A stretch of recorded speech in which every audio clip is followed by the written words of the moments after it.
హరే కృష్ణ. ఓం నమ శివాయ. ఓం నమో నారాయణాయ నమ. ఓం దీపజ్యోతి పరబ్రహ్మణే నమ. కార్తీక మాసం 15వ రోజు. ఈ కార్తీక మాసం అంతా హరహర మహాదేవ శంభో శంకర అంటూ పరమేశ్వరుడి నామస్మరణతో మారుమ్రోగుతుంది. అంతేకాకుండా 365 ఒత్తులతో దీపారాధన చేసి పరమేశ్వరుడిని కొలిచి భక్తి పారవస్యంలో మునిగిపోతారు.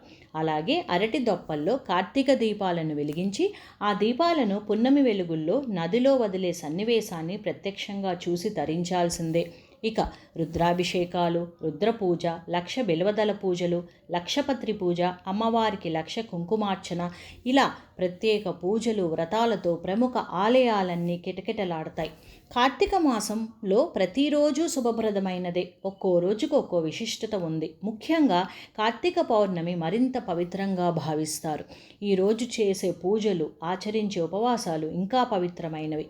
ఈ రోజున ఉదయాన్నే నదులు, కాలువలు, బావి వద్ద లేదా ఇంట్లోనే చన్నీటి స్నానం చేసి తులసి కోట వద్ద నేతి దీపాలు వెలిగించాలి. కొందరు ఉసిరి దీపాలు కూడా వెలిగిస్తారు.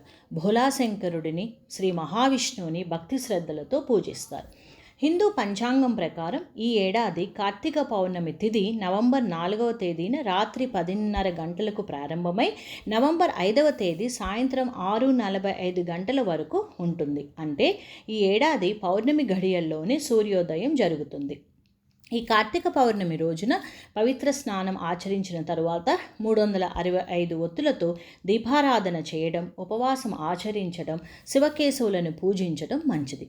కార్తీక పౌర్ణమి అనేది శివ కార్తికేయ ఆరాధన, దీపదానం, పవిత్ర స్నానం ద్వారా ఆధ్యాత్మిక శుద్ధిని, పుణ్యాన్ని పొందే అద్భుత అవకాశం.